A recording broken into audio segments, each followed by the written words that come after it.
What's good, YouTube, and welcome to the house. There's 8% bonus bucks back today on TCG Player. Seems like something happened in the Magic community for us to get this great sale, but that's on all singles, Yu-Gi-Oh singles, Pokemon singles, Magic singles. So if you're shopping any of those at all today, please use my link down in the description below to start shopping. It supports the channel directly on cards you'd already be spending money on, costing you nothing extra at all. And there's definitely things to get. People say, John, whenever these sales happen, prices get ridiculous. I can't find anything to buy. And I have to look no sooner than the latest set to see motivated sellers. Brotherhood of the Fire Fist Eagle. Top Card Shop has 10 copies at the lowest price I've seen, period. While some shops are going to jack their prices up because they know you're getting a deal, you're going to find good motivated sellers throughout the day. So keep refreshing your tabs, looking for the sales and deals, and making sure that you're getting them on the cards that you already wanted. Also looking through, there's going to be older sets that aren't moving much at all, so if you've been waiting for something like Witchcrafter for some time, it's the perfect time to do so, getting yourself back something extra for cards you've been waiting for that have fallen in price slowly over time. That being said, yes, some prices will go up. Like Elephant we saw the other day was 15, now it's back to 18. And Code Radier going up from like 7, 8 towards 10. Yes, cards are going to bump up on TCG Player and fall back throughout the week, but do keep looking through the day for the cards that you want, and you might just find a pretty good deal. That being said, let's get into today's Market Watch, starting with a topic that I feel like I don't touch on enough within Market Watch, and it came up in the Discord today in an in-depth discussion, and that's like, if I pull a pretty good card out of an OTS pack, what should I do with it? Should I sell it right there if I have a buyer, or should I hold on to it and keep it? Here's the thing. You are probably living in a place where you don't have much of an overhead, or you just, pay your rent versus your job, that kind of stuff. So if you're holding on to cards for the purpose of reselling later, you likely have a somewhat decent income where you're able to do that, or you're grinding and trying to trade. If you're a grinder, there's a time versus money aspect. Look, yes, you can spend the $50 on a Ghost Ogre or pack it and not take that $50 for it to appreciate to 70. How long did that take? And how long has it been to get to this price? Well, it was higher, and OTS Pack 5 obviously had a bit of a rewave for this price to drop back down, and Ghost Ogre is tied to formats. If we're talking 50 to 70 over the course of about 2 years, that's a heckin' long time. Now, your $50 could have been flipped into $70 of cards right away, perhaps, buying some cards from somebody. Those $70 of cards could be flipped back into $90 of cards, and then that 90, you start to exponentially rise into 130. You're able to take your cards and continue to rise in a much, much shorter time than it took for Ghost Ogre to reach this raise in a price point from, say, 50. So in my opinion, if you are a hard worker and you're willing to trade and grind and trade and grind and make solid decisions, while there can be setbacks, it's better to go ahead and trade off that Ghost Ogre if you don't have a very large bankroll where you can have cards sit there for a long time to appreciate, a bankroll so large that it's set to the side and you're buying collections up left and right and you still have money left over. Or if you're lazy, I'm sometimes lazy as well. I like to keep nice shiny cards that can appreciate, and it can be good trade value if you put it up for trade. But if it's strictly to hold, it's probably a worse spending of your money than trading it and grinding through trades to up your trade binders and value. Time is also money. You can make expected value, or you can hope for something to go up over time. And while there's solid choices for that, you do want to keep in mind what your money could be doing in the meantime, rather than just letting it sit there. But again, it comes down to also not only time, but the work you're willing to put in with that. That being said, let's go ahead and get into some current prices with cards such as Chaos Dragon Levianeer. He's been going a little bit crazy ever since we found out he's not in the Megatons. Really seems like he's settled into about the $35 to $40 price point. And yeah, on TCG Player, he's just a little bit more.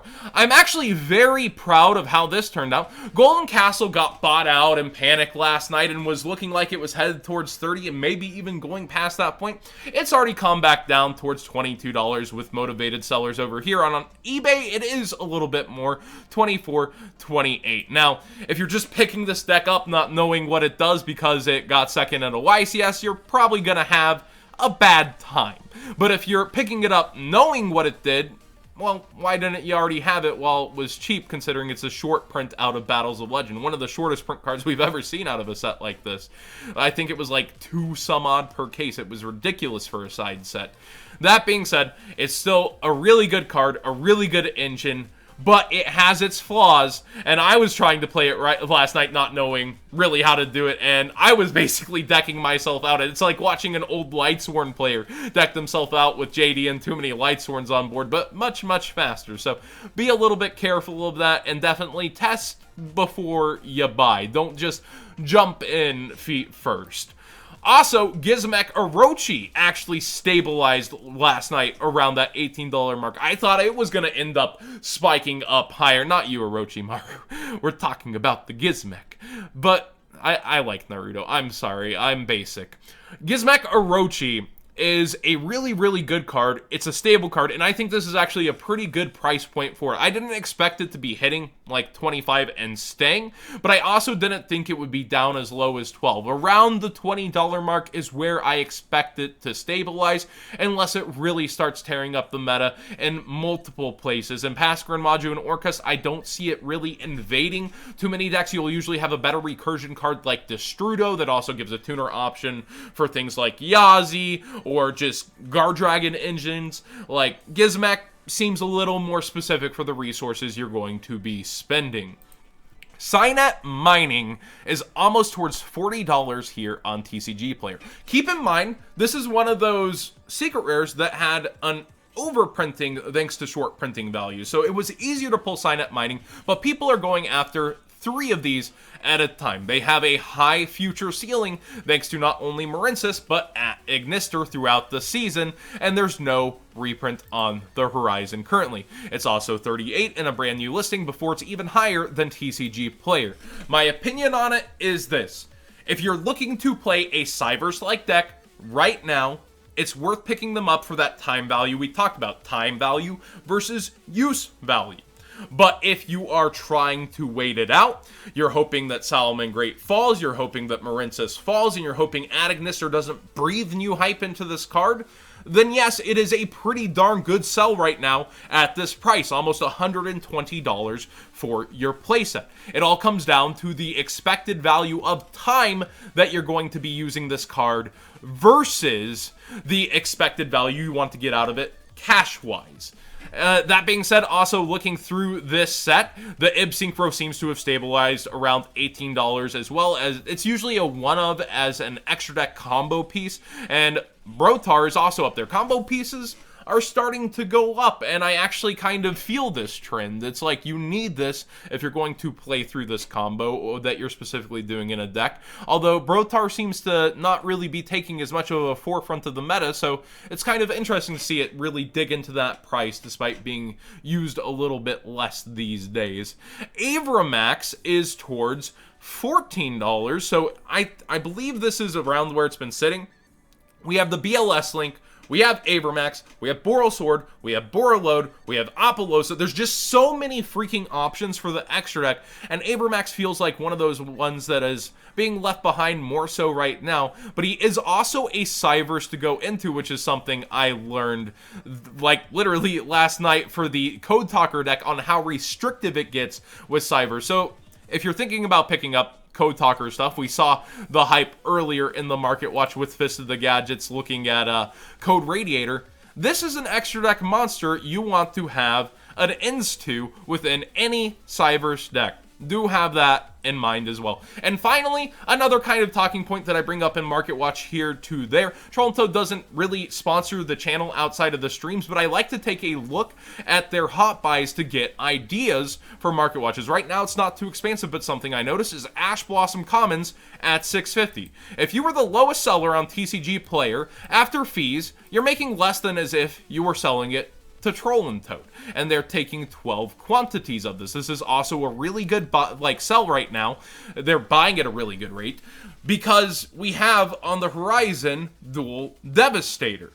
I think it's always solid to look through buy list, see what they're offering, not just on the hot buys, going through Troll and Toad's buy list in general. And there's also a 25% bonus whenever you're selling to them, which is very important in store credit. Because when I look at trollandtoad.com and actually go through here, I see products like Savage Strike Special Editions, if you're going for sealed chances at things. I mean, short prints are a thing. But I'm about to start a kind of sealed series, and if I had been, trading into them for that 25% boost in credit, stuff like this $80 special edition, which is a really good deal right now, considering almost everywhere they're up in price, this would be a pretty good buy, and they have plenty of quantities of them too. It's not as if they're just going to disappear. They have freaking 35 of them in stock. So, while it's disappearing everywhere, it's over here kind of hidden on Troll and Toad, and if you were trading in for that 25% credit, that turns out to be a pretty good freaking deal on a sealed product that you could even resell as sealed instead of packing. But that's just my opinion on things. What do you guys think of everything I had to say today on Market Watch? We have changing value, some things stabling out, some staying the same, and I was bringing up Drone Lock as an example of the OTS thing too. This is something currently 50. I think this is something that will appreciate over time. And if you're using it, keeping it near mint while playing it, it's a cool kind of investment, but do think about where your money could be spent elsewhere, continuing to make your money extra money. Thank you for watching, everybody. Please subscribe if you haven't already. Give this video a thumbs up if you enjoyed the conversation. And again, I truly want to hear your thoughts on these more in-depth discussions, talking about, kind of actual trade applications versus the kind of, oh yeah, this will go up, this will go down sort of thing. It's from personal experience. It's like I did this for 8 years for a living or something. Thanks for watching.